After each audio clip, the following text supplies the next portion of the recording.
Amém, meus queridos? Eu quero ler com vocês Romanos capítulo 8, versículo 28 ao 30. É algo que tem me perseguido há algum tempo e eu quero falar com vocês a respeito disso. Romanos 8, 28 até o 30. Quem achou, diga amém. Quem não achou e disse amém para acompanhar os que disseram, mas não achou nada. Sempre tem, né? Quem não me conhece aqui, irmãos?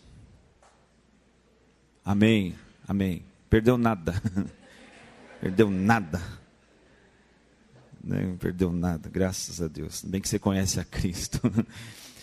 Acharam, irmãos? Vamos ler o texto. E sabemos que todas as coisas contribuem juntamente para o bem daqueles que amam a Deus, daqueles que são chamados segundo o seu propósito. Porque os que dantes conheceu também os predestinou para serem conformes à imagem de seu Filho, a fim de que ele seja o primogênito entre muitos irmãos. E aos que predestinou a estes também chamou, e aos que a estes chamou também justificou, e aos que justificou a estes também glorificou. Amém. Amém, irmãos? Bom, buscando a excelência da adoração, eu quero falar um pouco a respeito disso, mas numa outra ideia aqui. Eu quero que você repita comigo, mas bem forte, com vigor, né? Adoração. Mais forte, adoração. Ultra circunstancial. Eu quero falar a respeito disso com vocês. Antes eu quero ler o mesmo versículo 28, que vai nos dar uma base para todo o assunto da nossa discussão aqui. Em duas versões diferentes, NTLH, que é a linguagem de hoje, e na King James 1611, quero que você ouça bem. O mesmo texto, Romanos 8, 28. Tudo quanto nos acontece está operando para o nosso próprio bem, se amarmos a Deus e estivermos ajustados aos seus planos. NTLH, Romanos 8, 28. Na King James diz assim: estamos certos de que Deus age em todas as coisas com o fim de beneficiar todos os que o amam, dos que foram chamados e vivem de acordo com o seu plano. Amém? Bom, às vezes, irmãos, eu disse para vocês repetirem o que mesmo? Adoração? Adoração? Depois vocês vão entender esse trem aí. Vocês vão entender já já. Às vezes, irmãos, nós parecemos que nos motivamos mais em orar, em adorar, em buscar a Deus, em até estar num culto. Parece que temos um gás a mais, quando as circunstâncias elas estão nos favorecendo de alguma forma. Parece que quando adoramos a Deus e fechamos os nossos olhos, eu não sei se isso acontece com você, mas comigo vez ou outra acontece. A gente está numa reunião como essa, adorando a Deus e fechamos os olhos. Parece que algumas imagens vêm dentro de nós. Como por exemplo, alguns benefícios que Ele nos tem feito. Algumas coisas lindas que Ele operou. Então parece que um sentimento de gratidão toma o nosso coração. Então eu não sei porque eu não enxergo o coração de ninguém, mas quando eu vi o pastor aqui pulando, saltando de mão dada com a sua esposa, talvez dentro de si ele está adorando a Deus com um profundo sentimento de gratidão pela família bonita que Deus deu a ele.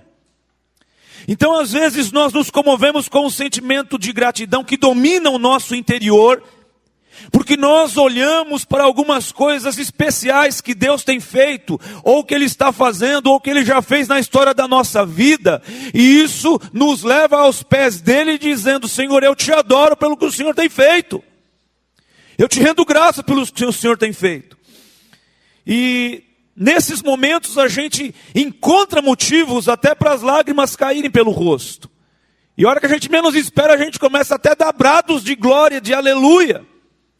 Porque esse filme que vai passando dentro de nós, nos leva a glorificar a Deus, a magnificar a Deus. Então normalmente, irmãos, que quando a roda gigante da vida, ela para do lado de cima, são os momentos que mais esse filme passa dentro de nós. Esse bom filme que passa dentro de nós a respeito da nossa adoração fluir a Ele, do nosso louvor fluir a Ele. Mas, quando em algumas situações essa roda gigante da vida, ela desce e às vezes ela estaciona embaixo, aí que a coisa dá uma entornada. Porque a gente vai fechar os olhos para adorar e parece que a gente vai procurando um filme bom para falar: Deus, eu te louvo, eu te adoro. E o momento presente ou os dias em que estamos vivendo não produzem um bom filme dentro de nós. E parece que a coisa fica meio triste. E às vezes a gente vê o semblante das pessoas na igreja, às vezes a gente vê as pessoas, quando estamos olhando para aquele povo todo, aquele exército no domingo à noite, a gente percebe o semblante caído, a gente percebe o olhar triste, a gente percebe às vezes assim, pessoas que estão assim, assistindo ao culto e parece que na cabeça dela está assim: quando é que isso vai acabar para eu ir embora? Não estou aguentando nem ficar aqui. Já teve gente que falou assim: pastor, quando você fala desse negócio de roda gigante da vida, pelo amor de Deus, pastor, a minha parou embaixo, o motor quebrou e não anda nunca mais. E não sobe mais, pastor, como é que faz? Então, irmãos, quando nós nos motivamos para adorar a Deus, somente pelo filme bom que às vezes vem dentro de nós, e nós o adoramos com esse sentimento de gratidão, mas quando o filme muda, porque a roda gigante lá em cima, a gente vê tudo pequenininho. Os carros, as pessoas, o som que acontece lá embaixo, nada chega lá em cima, a gente olha de cima para baixo. Mas quando ela para embaixo, tudo fica enorme. Tudo fica muito grande, tudo toma uma dimensão maior. E quando a gente tem essa oscilação na nossa gratidão a Deus, de acordo com a circunstância, isso dá indícios que a nossa adoração não é ultra circunstancial.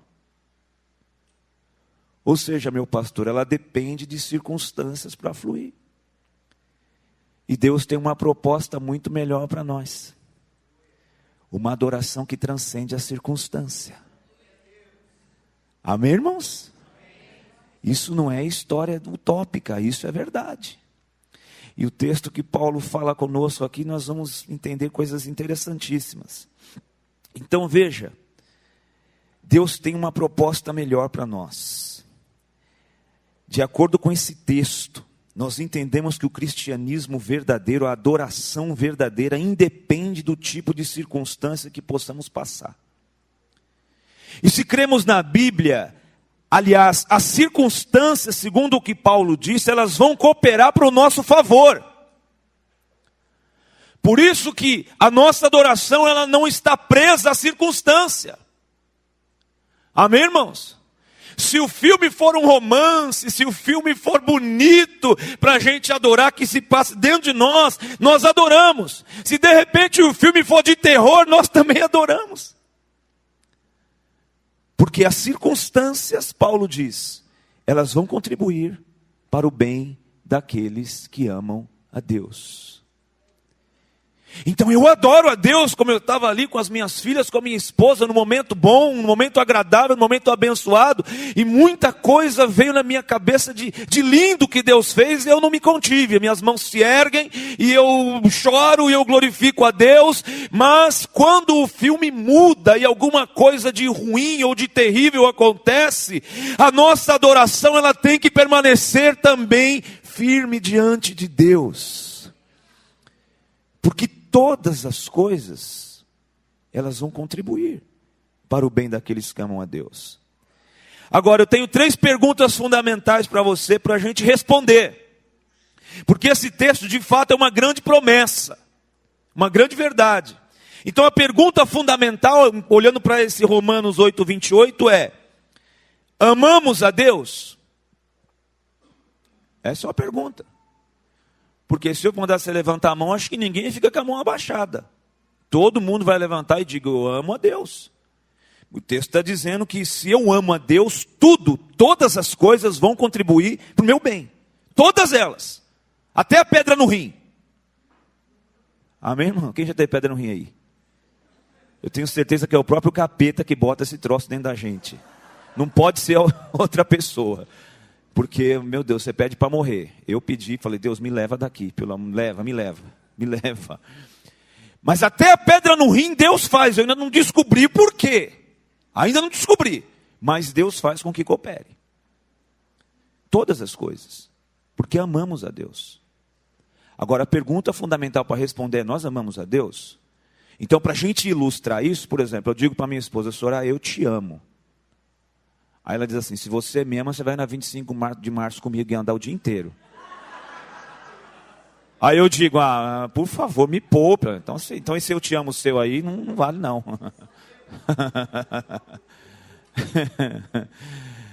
Aí eu digo, Soraya, eu te amo. Então tá bom, amanhã cedo eu quero um café na cama aqui, mas assim, requintado. Fala, me poupe, vou ter que ir lá, não sei na onde dá.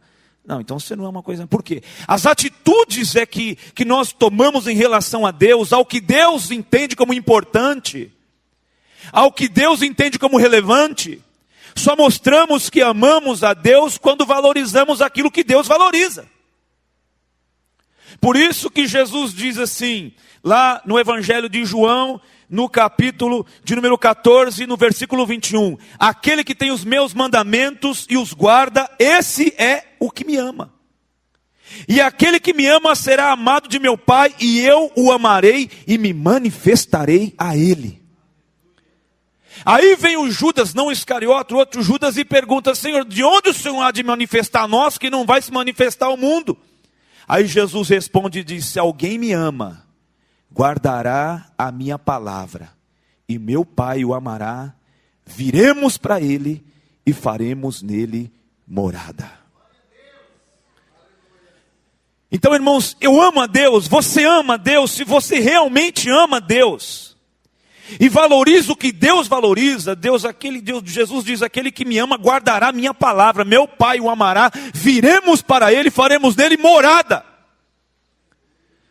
Se eu realmente amo a Deus e guardo aquilo que é de Deus e valorizo o que Deus valoriza, todas as coisas, absolutamente todas, vão cooperar para o meu bem. E aí, irmãos, a minha vida cristã, o meu cristianismo, a minha adoração, ela vai se tornando ultra circunstancial. Eu já vi gente adorando a Deus de mão dada com o namorado, assim, os dois bonitinhos lá, aleluia, tal. Acabou o namoro, desviou. Sumiu da igreja.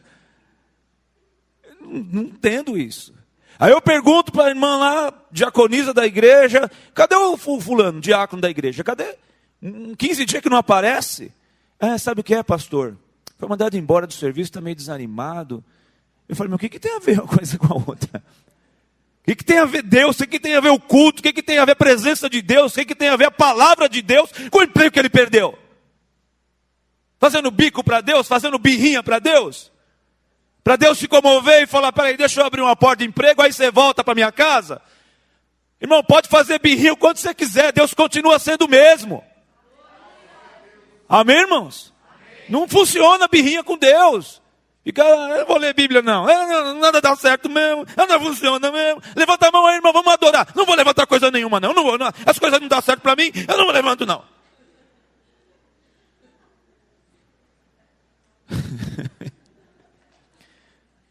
Devia ter convidado outro cara para pregar aqui.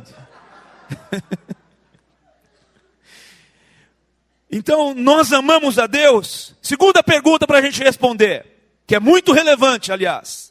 Nós temos convicção de quem nos chamou, porque a promessa é para aquele que ama a Deus. As coisas vão contribuir para aqueles que amam e para aqueles que são chamados segundo o seu propósito. Ontem eu pregava numa igreja, ontem à noite, e dizendo para o pessoal que a gente tem que ter convicção de quem nos chamou. Por que você está na igreja, irmão? Sabe o que é, pastor? A minha avó já era da igreja. Meu pai também era da igreja. Minha mãe também. Aí eu nasci correndo nesse corredor aí, e aí eu fui ficando. Aí fui ligando, aí liguei para a Grazi Massafera e deu certo, né? Então a pessoa não sabe o que está fazendo dentro da igreja, irmão. A pessoa não sabe. Né? Me perguntaram, logo que eu entrei na igreja, aceitei Jesus e tal, o pessoal lá na vila lá começou a perguntar, é verdade que você está indo na igreja de crente, 18 anos atrás? Eu falei, é verdade. Fizeram lavagem cerebral em você? Eu falei, não. Alguma coisa fizeram, o que fizeram? Te enganaram, né? Eu falei, não, ninguém me enganou, eu estou indo lá porque eu quero. Ah, mas eu conheço você, pô, como é que você foi entrar num negócio de crente desse, você é doido? Eu falei, não sei, não dá para te explicar isso não consigo explicar. Nem Jesus conseguiu explicar para o Nicodemos, né? Imagine eu querendo explicar para um cidadão no meio da rua. E por que nessas igrejas que você vai é aquelas que o pessoal fica de olho fechado e com a mão para cima? Eu falei, é isso aí mesmo. E por que o pessoal fica fazendo isso? Eu falei, eu não sei. Eu vejo todo mundo de olho fechado, mão para cima. Eu levanto também e fico com a mão fechada, olho para cima. Porque está todo mundo fazendo. Porque a gente às vezes não sabe o que está fazendo dentro de uma igreja, irmãos. Amém? A gente está lendo um texto inspiradíssimo pelo Espírito Santo do maior teólogo, evangelista, missionário, plantador de igreja que já pisou sobre esse planeta. E a gente vê que ele diz o seguinte, ele diz algumas coisas interessantes sobre um pouquinho da vida dele. Ele diz assim, olha, eu poderia me gloriar mais do que os outros apóstolos, porque eu sofri 3 naufrágios. 3 vezes eu fui açoitado com vara. Sofri 5 quarentenas de açoite menos 1. Fui deixado uma noite e um dia no abismo. Passei perigo de fome, perigo de rio, necessidade, fome, nudez e etc. E aí ele termina dizendo assim, e essa minha leve e momentânea tribulação produz para mim um peso eterno de glória acima de toda comparação. Aleluia. E ele tinha um chamado, veja o que ele diz em Romanos 1:1. Paulo, servo de Jesus Cristo, chamado para apóstolo, separado para o evangelho. 1 Coríntios 1:1. Paulo, chamado para apóstolo de Jesus Cristo pela vontade de Deus. Depois, Efésios 1:1. Paulo, apóstolo de Jesus Cristo pela vontade de Deus aos santos que estão em Éfeso e fiéis em Cristo. Gálatas 1:1. Paulo, apóstolo, não da parte dos homens, nem por homem algum, mas por Jesus Cristo, por Deus Pai, que o ressuscitou dentre os mortos. Na verdade, o que eu dizia para a igreja lá ontem é o seguinte, tudo começa com a gente no Evangelho a partir do encontro pessoal. Por isso que o Evangelho de João traz, logo no capítulo 1, Jesus se encontrando com André, com Filipe, com Natanael, tudo pessoalmente. Depois no capítulo 3 ele se encontra com Nicodemos, no capítulo 4 com a mulher na beira do poço, no capítulo 8 com uma que ia ser apedrejada, depois no capítulo 20 ele se encontra com João, ou com Pedro aliás, na restauração de Pedro, e depois com Maria Madalena de novo, na ressurreição. Tudo acontece a partir de um encontro pessoal entre você e Deus, isso se chama chamado, é Deus nos chamando. Eu não estou aqui para engrossar os números do censo, do IBGE, de números de evangélicos do país. Você tem convicção de quem te chamou? Você tem convicção? Que se nós temos essa convicção, irmãos, as coisas podem estar na igreja totalmente ao nosso descontento. A gente não larga, a gente não abandona. Eu às vezes recebo e-mail de gente que larga funções da igreja por e-mail. Pastor, eu desci... Gente, eu pensei que era uma igreja que era ruim pra caramba também, você conhece? Pessoal ruim assim. Quem mais conhece essas coisas ruins assim? Tem. Gente do céu, não é privilégio nosso? Irmão, se a gente tem convicção do nosso chamado, a gente só desce do barco se ele disser vem. Amém, irmão? Senão a gente fica dentro do barco. Porque quem me chamou não foi o bispo Ronildo, nem bispo tal, nem na pastoral e nem B. Quem me chamou foi ele. Quem te chamou foi ele, foi o Senhor da igreja que nos chamou. E eu fico muito à vontade para falar isso, porque eu pastoreio a igreja que eu me converti há 18 anos atrás. 2 anos depois eu fui levado ao obreiro, mais 1 ano e meio depois para diácono, mais 1 ano depois para evangelista, mais 1 ano depois para presbítero. Fiquei como co-pastor por um bom período. E depois o meu pastor tomando café comigo, eu indo para uma outra igreja para pastorear, ele disse, você não vai sair daqui. Eu falei, pastor, mas o ministério já designou. A igreja ela precisa de pastor, eu preciso ir. Ele disse, você não vai, porque eu saio para você ficar no meu lugar. Porque se a gente tem convicção do nosso chamado, irmãos, Deus, Ele faz a obra. Você tem convicção? Você ama a Deus? Então fica tranquilo, pode continuar adorando, pode continuar glorificando, pode continuar feliz, porque todas as coisas vão cooperar para o teu bem. Aleluia! Terceira pergunta. Estamos buscando viver segundo o seu propósito? Então eu amo a Deus, eu tenho convicção do meu chamado, e eu estou buscando viver segundo o seu propósito? Se a resposta a estas 3 perguntas for afirmativa, nós temos uma promessa poderosa. Porque às vezes a gente enfrenta algumas situações, né, Vicente, que a gente fala assim, meu Deus, por quê, né? Por quê? Né, Fernando? Por quê?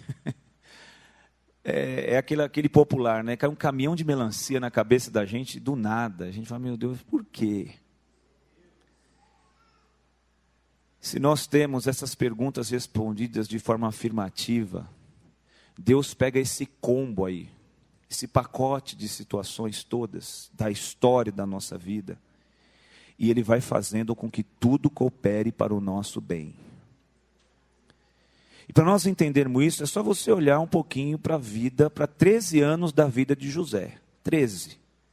Ele saiu com 17, naquela sacanagem toda dos irmãos dele. E aos 30, ele está colocado como cabeça do Egito, porque Deus disse que ia ser assim com ele e foi.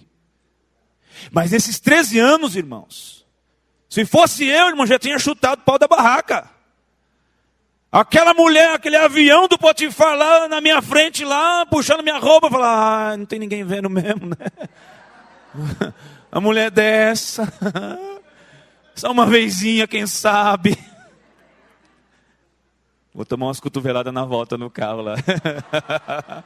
Minha mulher é brava, feito um siri na lata, gente, vocês não sabem. É brava, gente, é brava, mas eu sou apaixonado por ela. Vou até o fim, até a morte. Até que a morte o separe, a morte dela, é lógico, né? Mas nós já combinamos isso. Ela falou que quer ir primeiro, aí eu nem discuti, não vamos discutir, você vai primeiro. Aliás, tem que ter alguém para fazer o cerimonial, né? Então... Irmãos, até perdi o fio da meada, meu Deus do céu. Deus pega todo o pacote da nossa vida e faz redundar para o bem. Será que essa mensagem, essa verdade pode entrar no nosso coração de uma forma assim, até a divisão da alma e do espírito, das juntas e medulas? E a gente olhar para o histórico da nossa vida e dizer assim, não, tudo vai cooperar para o meu bem. Ouvi o testemunho de uma mulher, inclusive foi no meu Facebook, eu compartilhei com o pessoal que está na minha rede lá, de uma pessoa, irmãos, brilhante. Hoje ela é professora, ela é advogada, ela é doutora em sociologia, ela é pastora, trazendo uma palestra a respeito do que está acontecendo com crianças no Brasil e tal. E uma mulher, irmãos, que você escuta ela falar o dia inteiro e não cansa. E no final da palestra eu me derramei em lágrimas, porque no histórico da vida dela, está lá uma violência sexual na infância. E a gente vê uma mulher como essa sendo exaltada, porque Deus é capaz de pegar a história da nossa vida, as manchas negras da nossa vida, e fazer redundar para o bem. Por quê? Porque amamos a Deus, fomos chamados segundo o seu propósito, e vivemos segundo a sua vontade. Ele vai fazer as coisas redundarem para o bem. Aleluia! Diante disso, irmãos, Paulo diz assim, eu não digo isso por necessidade, porque já aprendi a contentar-me com o que tenho. Eu sei estar abatido. Eu também sei ter em abundância, em toda maneira, em todas as coisas estou instruído. Tanto a ter fartura como a ter fome. Tanto a ter abundância como a padecer necessidade. Eu posso todas as coisas em Cristo que me fortalece. Ou seja, se a roda girar para baixo, eu adoro a Deus, eu estou na presença de Deus. Se ela subir, eu estou na presença de Deus. Não interessa para onde estiver. As circunstâncias, a gente vai dizer assim para elas, eu não estou nem aí para você, porque meu Deus vai fazer com que você coopere para o meu bem. É isso. Então, irmãos, diga assim comigo, eu vou adorar o Senhor. Eu vou viver para o meu Cristo. Eu vou seguir minha carreira. E eu vou guardar a minha fé. Quem pode dar um glória a Deus bem gostoso aí? Para a gente ir embora abençoado, 5 verdades para nós refletirmos. Em cima de Romanos 8, 28 ao 30. Olhando para esse texto, eu comecei a meditar algumas coisas. Na minha cabeça, de vez em quando, vem coisa boa, né? Tudo que Deus quer fazer por nós tem implicações e propósitos eternos. Guarde isso. Tudo que Deus quer fazer por mim e por você tem implicações e propósitos, desdobramentos eternos. Então não perca essa essência, porque Paulo escreve aos Romanos capítulo 8, versículo 18, diz que as aflições desse tempo presente, elas não são para comparar com a glória que em nós há de ser revelada. Então, pera um pouco aí, gente. Nós precisamos nos alinharmos de novo com o Evangelho de Jesus Cristo. E o Evangelho de Jesus Cristo, ele está fundamentado em coisas que transcendem a nossa vida. Amém, irmãos? O Evangelho de Jesus Cristo é maior que a nossa igreja, é maior do que o nosso ministério, é maior do que... o reino de Deus é maior, é eterno, não vai acabar nunca. E as demais coisas vão acabar. A preocupação que você está escutando a palavra e tem gente preocupada com o que vai acontecer semana que vem. E eu não sou profeta para revelar, mas eu já estou revelando gente sem ser profeta. Isso é poder, hein? Revelar pessoas sem ser profeta. Eu estou revelando. Tem gente aqui, caramba, semana que vem, ai meu Deus, vai cair o cheque. Ai, semana que vem, não sei o que lá. Tem gente já preocupada, está aqui e está preocupado com o que vai acontecer lá. Deixa eu perguntar para você uma coisa. Daqui a 100 anos, nós temos aí 7 bilhões de habitantes na Terra. Daqui a 100 anos, vai ter mais nenhum deles vivo. Morreu tudo. Se Jesus não voltar, vai morrer tudo. Daqui a 100 anos, os que estão aí já era. Daqui a 100 anos, o que realmente vai importar? Hã? Será que daqui a 100 anos vai ter importância se eu morei de aluguel ou de casa própria? Daqui a 100 anos eu quero nem saber. Daqui a 100 anos vai importar se eu andei com um carro de 200 mil, de Camaro amarelo? Doce, tá? Daqui a 100 anos vai importar, irmão? Se eu andei de Fusca ou se eu andei a pé, no metrô lotado, no trem, com aquela subaqueira do pessoal na minha cara lá o dia inteiro. Vai importar? Daqui a 100 anos não vai importar. Daqui a 100 anos, irmãos, vai importar. Não vou falar que eu vou ofender alguém aqui. Daqui a 100 anos, a única coisa que vai importar é a seguinte: Jesus disse assim: eu sou a porta. Aquele que entrar por mim, salvar-se-á, entrará, sairá e encontrará pastagens. Daqui a 100 anos, a única coisa que vai importar é se nós entramos por essa porta, Jesus Cristo. O resto nada mais vai importar, irmãos. Deixa eu dar um parênteses. Então, pastor, amanhã, segunda-feira, já nem vou trabalhar mais, não quero mais nem saber. Vou fazer mais nada. Não é isso que eu estou dizendo, né? Viva a vida como se Cristo fosse voltar hoje. E trabalhe como se Ele fosse voltar há 100 anos. Amém? É isso aí. Viva como se fosse voltar hoje. Quer dizer, tenha vida santa, se preocupe, porque, como diz um pastor, nós estamos na fila invisível da morte. Conhece essa não? Só Deus tem a senha. Daqui a pouco você ouve um brado: 14! É você mesmo. E não adianta nem raspar a cabeça, porque a morte não vai encontrar. Fala, vou levar esse careca aqui mesmo. Não adianta. Então, daqui a 100 anos, nada disso vai importar, irmãos. Nada disso vai importar. A única coisa que vai importar é se nós entramos por essa porta. Amém, irmãos? Então, entenda isso. Tudo que Deus quer fazer por nós tem propósitos, implicações e desdobramentos eternos. Olha que coisa interessante que eu anotei aqui. De vez em quando me dá uns lapsos de filosóficos. O irmão falou para o pastor: você está filósofo, hein? E veio uma irmã, pastor, qual foi a faculdade que você fez? Eu falei, a mesma do Pedro, o apóstolo Pedro. A perspectiva de Deus ao nosso respeito sempre visualiza o eterno. A perspectiva de Deus ao nosso respeito sempre visualiza o eterno. Portanto, se nós perdermos essa perspectiva, nossa carreira de fé será rasa, epidérmica, superficial e com uma breve data de validade. Bonito, né? Copiei de ninguém não. Eu mesmo. A perspectiva de Deus ao nosso respeito sempre visualiza o eterno. Portanto, se nós perdermos essa perspectiva, nossa carreira de fé será rasa, epidérmica, superficial e com uma breve data de validade. 1 Coríntios 15, 19 diz, se esperamos em Cristo só nessa vida, somos os mais miseráveis de todos os homens. Amém, irmãos? Então a gente tem que colocar um pouco mais de grandeza, de nobreza no nosso cristianismo. Nós temos que fazer da nossa vida cristã, da nossa carreira e da nossa adoração, uma adoração ultra circunstancial. Aconteça o que acontecer, eu estou na presença de Deus. Amém? Isso é imutável. Alguém me perguntou assim, pastor, como é que você está? Eu falei, eu estou que nem um caminhão descendo na ladeira sem freio. Como assim, pastor? Eu estou na presença de Deus e isso não muda. Isso não muda.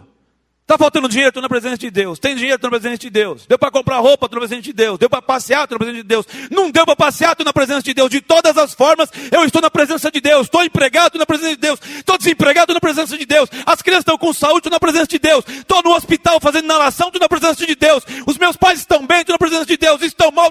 Em tudo nós estamos na presença de Deus, irmãos. Em tudo. Diga assim comigo, a vida cristã, na presença de Deus, na minha vida, é imutável. É assim que tem que ser. É assim que tem que ser. Super crente, não. Paulo no capítulo 12 de Coríntios, ele diz, estou mal. O capeta pôs um espinho aqui na minha carne. Já porei 3 vezes, Deus não tira. E eu estou chateado. E olha que eu tive umas revelações poderosas. Eu vi o céu. E Deus nem deixou contar para os outros, para me dar uma de espiritual em cima dos outros. Falou para mim, não é para contar para ninguém. E nem posso contar para os outros.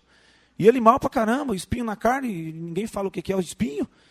Aí ele diz assim, Senhor, tira. E Deus diz, não tiro. Senhor, tira. Não tiro. Senhor, tira, pelo amor de Deus. Não tiro, Paulo. A minha graça te basta.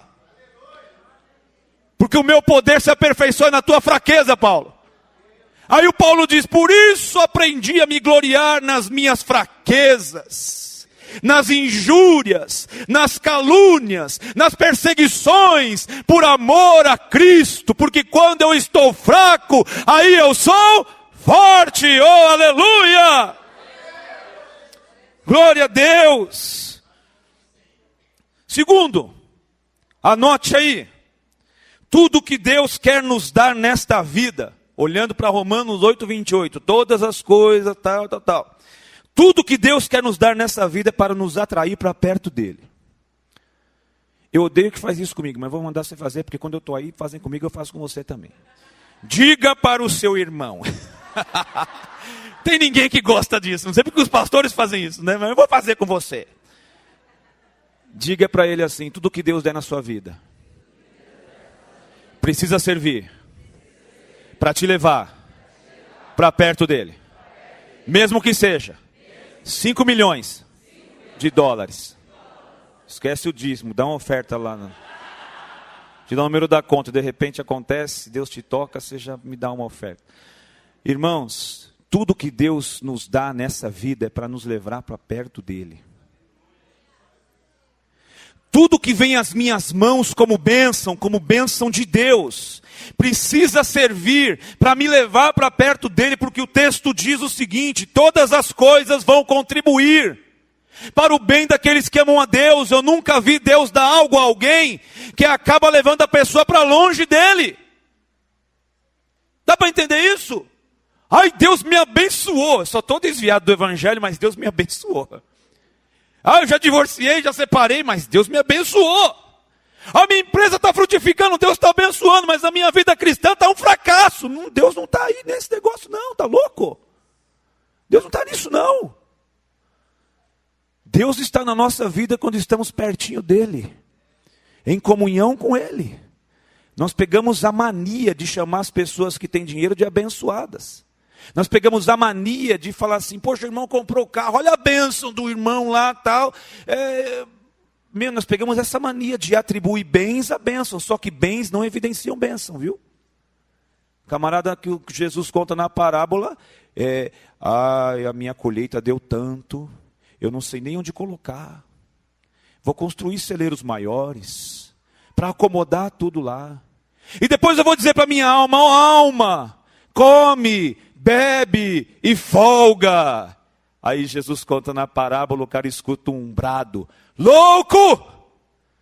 Essa noite te pedirão a tua alma. E tudo que você tem aí armazenado, para quem vai ficar? Tudo que Deus te der, que chegar nas tuas mãos, é para servi-lo. Amém?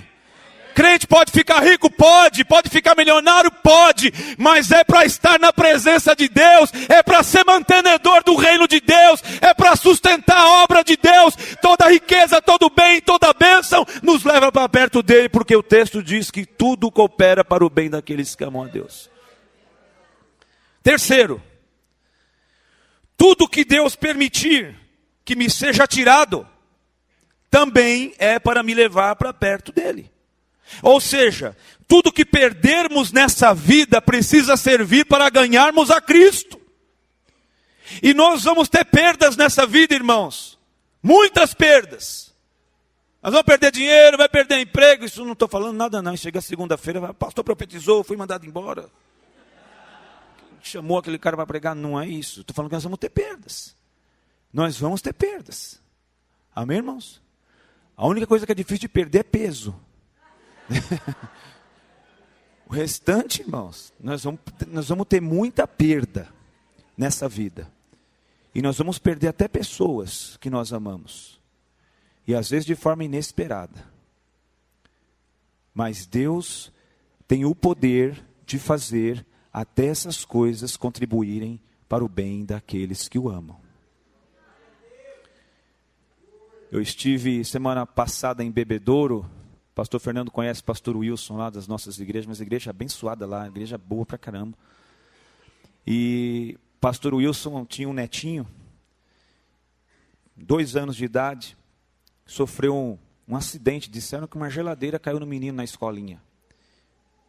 E o menino ficou 1 mês na UTI em Ribeirão Preto. E ele ficou lá 1 mês orando, não saiu de lá. Levava comida lá, ele dava um jeito de tomar um banho lá e ficava lá, orando lá. As igrejas de Bebedouro, o pessoal dando volta no hospital, orando pelo menino, saiu até nos jornais. Deus levou o garoto. Deus levou. Poxa, pastor, mas Deus não podia curar? Deus podia, mas Ele levou. Ele é soberano. E soberano significa que Ele faz do jeito que Ele quer, quando Ele quer, da forma que Ele quiser, e não precisa dar conta para ninguém do porquê fez. É soberano. Só que algumas coisas aconteceram na família do pastor Wilson em virtude disso. Algumas coisas aconteceram na igreja do Jardim Centenário, onde ele é o pastor, em virtude disso. E alguns anos depois, 5 anos aproximadamente já se começa a ver o poder de Deus para fazer até com que o infortúnio coopere para o bem daqueles que amam a Deus. Então a filha do pastor Wilson, mãe do garotinho, e o marido estavam meio longe de Deus. O outro filho dele estava numa outra igreja lá, uma igreja esquisita assim e tal. E o outro filho dele estava meio perdido também, assim, não sabe se vai, se fica. Depois desse incidente, todos eles estão juntos, no mesmo lugar. Aleluia. A igreja do Jardim Centenário, se vocês forem lá, vocês vão ficar felizes demais. A igreja sofreu um avivamento, irmãos. Eu creio que maior do que se Deus tivesse curado o menino. E aí, 2 anos atrás, 3 anos depois do falecimento do menino, a filha do pastor Wilson engravida de novo. E vem o Vitor Hugo. Está hoje com 2 anos e pouco. Que coisa maravilhosa o garoto. Porque Deus faz com que todas as coisas cooperem para o bem daqueles que amam a Deus, que são chamados segundo o seu propósito. O que está acontecendo na sua vida que você não está entendendo? O que está acontecendo com você, na sua casa, nos seus caminhos, que você está perdido, você está meio sem saber o que fazer. As nossas perdas, elas também vão nos levar para a presença de Deus, porque Deus vai fazer com que isso coopere também. Pastor, mas está faltando isso, pastor, mas está difícil aquilo. Deus vai fazer com que tudo coopere. Amém, irmãos? Diga comigo, o Senhor é poderoso para fazer das minhas perdas, dos meus prejuízos e até dos meus infortúnios cooperarem para o meu bem. Você crê nisso? Então dá um glória a Deus aí. Não é um negócio legal de ouvir não, né? Mas eu não sei se esse cara fica falando, dá glória a Deus, você recebe vitória. Né? Tem uns caras assim, o pessoal pula, dá mais um glória, isso aí o cara dá mais glória a Deus ainda para receber vitória, viu? Isso aí para com isso, meu. Vamos amadurecer.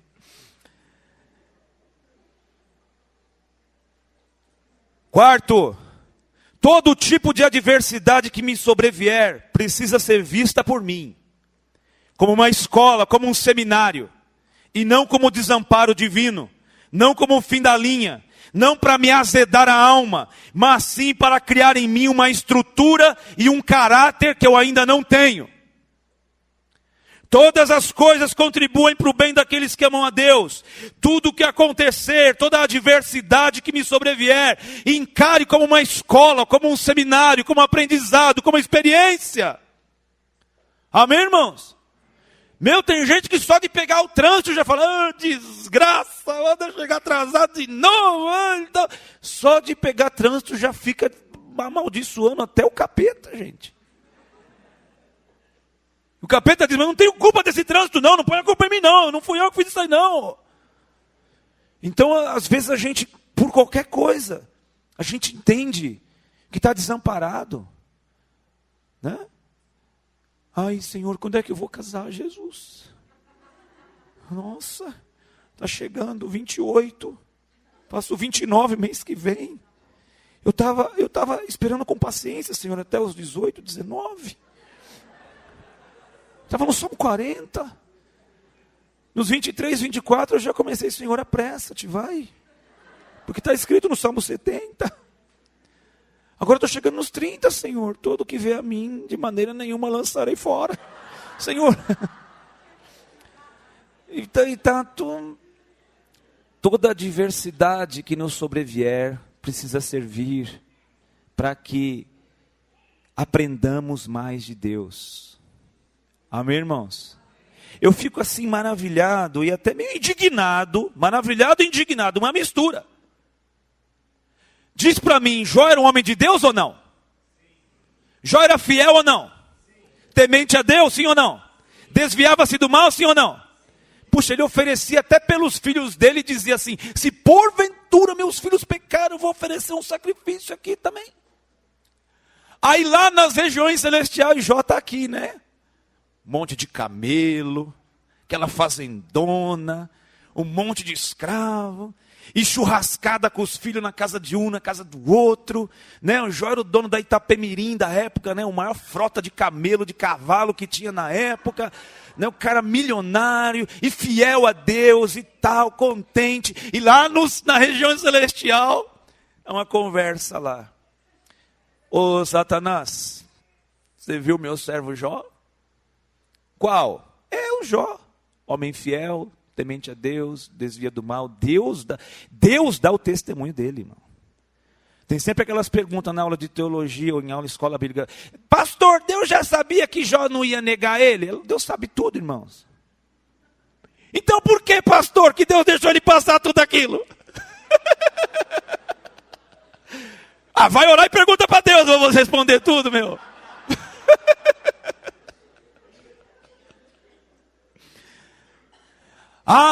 Ele só te adora porque tu compras ele. Assim até eu. Estou parafraseando, né? Assim até eu me dobro diante de ti. Você dá tudo para ele, filhos bonitos, fazenda, camelo e tal, uma mulher bonita lá. Você dá tudo para ele. Tira dele essas coisas que você vai ver se ele não blasfema na tua face.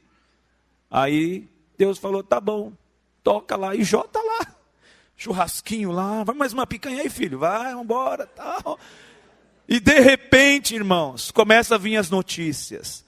Olha, roubaram os camelos, roubaram os cavalos. Olha, levaram isso, levaram aquilo. Olha, caiu o telhado, matou todos os seus filhos de uma vez. Imagina um velório com 10 filhos de uma vez. Não dá nem para chorar por um, tem que chorar por atacado já. Imagina isso, irmãos. E Deus sabia que ele não ia negar, porque ele era fiel. Pensa um pouco nisso. Às vezes a gente se acha um sofredor. Tem gente com síndrome de vítima. Tudo acontece comigo. Conheço uma pessoa assim, na igreja lá. Tudo acontece comigo aí, tá vendo? Só porque eu marquei a minha série para viajar o tempo. Vai chover os 3 dias. Tudo acontece comigo, tudo acontece comigo. Deu um surto de dengue. Alguém na minha casa já está com dengue. Pronto aí, é porque tudo comigo. Gente que tem síndrome de perseguição, só ele que sofre, só ele que acontece, só ele que não sei o quê. Irmãos, para com isso aí. Jó só teve um. Quer tomar o lugar dele? Quer um livro escrito com o seu nome? Meus irmãos, por que Deus deixou tudo isso acontecer para ele? Bom, a gente gosta de ler o capítulo 1, a gente gosta de ler o capítulo 42 a partir do versículo 10, né? Onde Deus restitui tudo. A gente lê um que tá e as desgraceiras toda, e depois no capítulo 42 Deus restitui. Mas tem mais 40 capítulos no meio disso tudo aí. E ninguém lê. Mas no capítulo 19 o Jó está quase para jogar a toalha. E pela fala dele ele vai dizendo, não sei o quê. Só que, irmãos, Jó entendeu naquela época o que era ter uma vida circunstancial, uma adoração ultra circunstancial. E lá no capítulo 19 ele diz assim, eu sei que o meu Redentor vive. E que por fim se levantará sobre a terra. E depois ele profetiza sobre si mesmo, ainda que seja consumida a minha pele, ainda nessa carne, ou seja, nesta vida, eu verei a Deus. No capítulo 42 se cumpre a profecia. Ele diz, Senhor, antes com o ouvir dos meus ouvidos eu ouvia de ti. Agora os meus olhos, eles te veem. Encare as adversidades como escola, não como fim de tudo, não como motivo para ficar em depressão. Encare as adversidades como aprendizado. Veja se não é assim. Via de regra, as pessoas que mais amam, que você conhece, as pessoas mais sensíveis que você conhece, as pessoas mais pacientes que a gente conhece, mais compreensivas, mais prestativas, mais prontas a estender a mão, as pessoas mais amigas, mais sinceras, via de regra, são pessoas que sofreram. Pode reparar. Conhece um irmão bacana que, olha, é pau para toda obra, é gente boa, é prestativo, é compreensível, é misericordioso, é sensível, é amigo, estende a mão. Pode olhar na história de vida que você vai encontrar o sofrimento lá. Amém, irmãos? Porque Deus usa isso para nos fazer pessoas melhores. Melhores. Eu disse que eu não sabia, mas eu comecei a entender. Sabe por que Deus permitiu que o capeta botasse uma pedra de rim aqui no meu trem aqui? Uma pedrona ali, 5 milímetros. E eu ficar gemendo que nem um doido, gritando, que nem um histérico, e vomitando, e maluco. Uma dor impossível. É porque 10 anos depois, Deus sabia que eu ia estar sentado com gente, como ontem, por exemplo, onde uma pessoa me disse que precisa tomar morfina para suportar as dores que ela sente. E para eu me identificar com uma pessoa dessa e orar com ela, eu preciso saber um pouquinho o que é isso, irmãos. Não é legal, não. Gostei dessa pedra, não. Mas 10 anos depois eu posso falar para a irmã, eu sei o que é sentir dor. Então use isso como escola. Deus está formando uma estrutura em você. Por isso que Paulo, eu acho que Paulo tinha um parafuso a menos na cabeça. Porque Ele diz assim em Romanos 5, versículo 3, por isso nós nos gloriamos nas tribulações. Quem quer ser como Paulo aqui, irmãos? Alguém? Ninguém, irmão. Eu gostaria muito. Então se gloria nas tribulações. Mas eu não sou louco, Paulo era louco. Eu me glorio nas tribulações, sabendo que a tribulação produz a paciência. E a paciência a experiência. E a experiência a esperança. E a esperança não traz confusão. Porquanto o amor de Cristo está derramado em nossos corações, pelo Espírito Santo que nos foi dado. Olha a estrutura, a tribulação produz paciência, a paciência a experiência a esperança, e a esperança não traz confusão. O amor de Cristo é derramado em nossos corações, e seremos pessoas melhores. Você sabia que toda planta frutífera que produz frutos mais doces são aquelas que são plantadas junto à água salobra?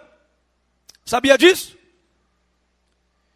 O estresse produzido pelo sal na raiz da planta faz com que ela produza frutose, que é o açúcar da planta. Isso não é interessante? Então, em Minas Gerais, por exemplo, há a produção de coco doce sem mar. Eles adubam os coqueiros com sal. E aquilo ofende a raiz da planta, e os cocos produzem água doce.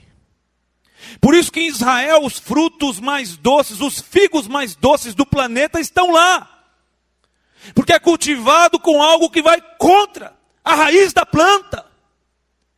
Eu uma vez li numa plaquinha o seguinte, estava escrito lá assim: seja como o sândalo, que perfuma o machado que o fere. As tribulações não podem azedar a gente. Eles vão fazer de nós pessoas mais doces, mais amáveis, mais compreensivas, mais cheias de misericórdia. Amém, irmãos? É isso que a tribulação vai fazer. Por isso que todas as coisas vão contribuir para o bem daqueles que amam a Deus. E em último lugar, tudo o que Deus deseja fazer por nós é com a ideia central de nos transformar. Tudo. Então veja, versículo 29. Porque os que dantes conheceu também os predestinou para serem conforme a imagem de seu Filho, a fim de que ele seja o primogênito entre muitos irmãos.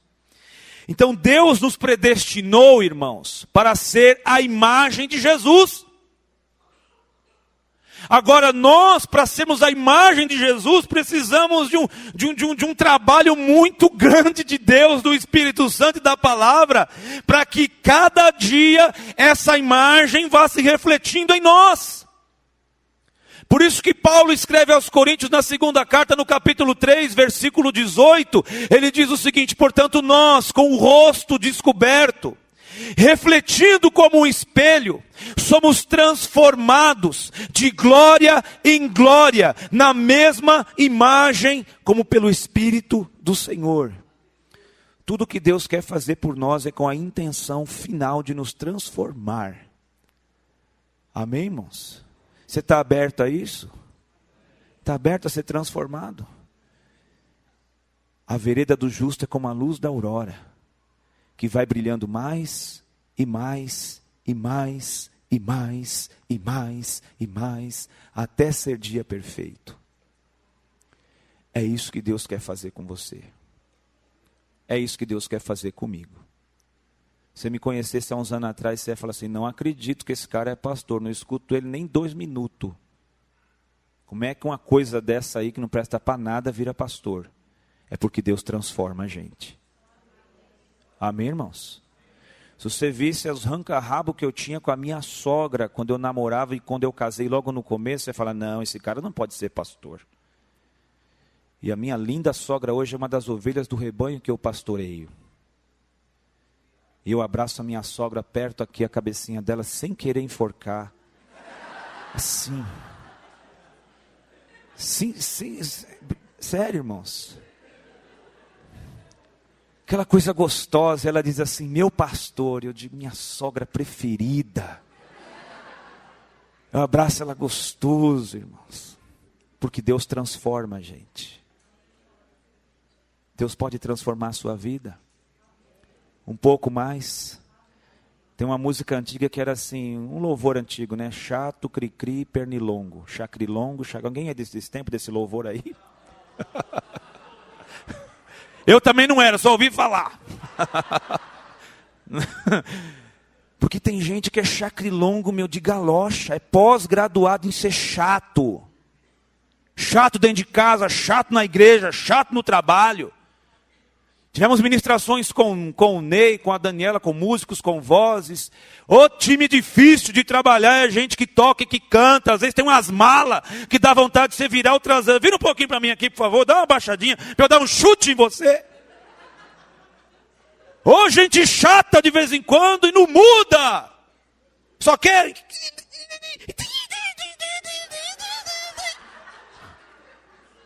E não muda, gente chata que atrapalha, que só cria confusão, só cria caso. Às vezes marido chato, sistemático. 12:00, o almoço ainda não está na mesa, são 12:00. Vai estourar 12:01, perdemos a hora do almoço. Ah, vai ser chato assim lá na casa do chapéu. Gente chata. Sai do culto hoje, sábado à noite. Eu quero comer arroz, feijão e bife. Ah, vai. Deixa Deus te transformar, irmão. Deixa Deus te transformar. Deixa Deus transformar você. Você já ouviu falar do David Livingstone? Tem um pouquinho da biografia dele nos Heróis da Fé, um livro de cabeceira que todo crente devia ter. Ele foi para uma tribo africana, chamado de Deus, evangelizar lá. E ele passou quase 20, 25 anos numa tribo que praticava o canibalismo. E vira e mexe, David Livingstone via os nativos assim espreitando ele com aquele olhar assim, ó, que via ele girando como um frango de padaria. Ou então num grande caldeirão com uma maçã na boca e a água fervendo, né? E ele amou aquelas pessoas, evangelizou aquelas pessoas e ministrou sobre elas por quase 30 anos. E Livingstone morreu ali na África. Quando ele morreu, a missão na Inglaterra mandou buscar o corpo de David Livingstone. E os nativos disseram, ele não sai, o corpo de David não sai daqui, vai ficar aqui, não vai. E aí o pessoal começou a ter aquele debate, aquela discussão, mas a família quer sepultar e não sei o quê. Aí um dos nativos disse, tá bom, nós vamos deixar levar o corpo. Mas o coração dele fica. Abriram o corpo, arrancaram o coração e enterraram na África. E levaram o corpo. Na tumba de David Livingstone, na Inglaterra, está lá, aqui jaz David Livingstone. Seu corpo repousa aqui na Inglaterra, o seu coração está na África. 30 anos depois mandaram outro missionário. E praticamente os adultos daquela geração que David Livingstone evangelizou morreu. Estavam só as crianças, os pré-adolescentes que cresceram agora. E os novos missionários, o missionário começou a pregar de Jesus para eles, falar de Jesus para eles, e de repente eles começaram a falar, não, nós já conhecemos esse Jesus. Nós sabemos quem ele é. Mas tem certeza que o nome dele era Jesus? Porque para nós é David Livingstone. Será que Deus pode transformar a sua vida, irmão? Será que Deus pode transformar a nossa vida, irmão? Os nativos dizendo assim, você está falando de Jesus, mas a gente conheceu ele, era David Livingstone. Ele se parecia com Jesus, ele andou com a gente aqui. Será que Deus pode transformar a sua vida? Tudo o que Ele quer fazer por nós é para nos transformar. Até que cheguemos à unidade da fé, à estatura de varão perfeito, aleluia, na plenitude do nosso Senhor Jesus Cristo, que é tudo em todos. Amém. Deus te abençoe em nome de Jesus.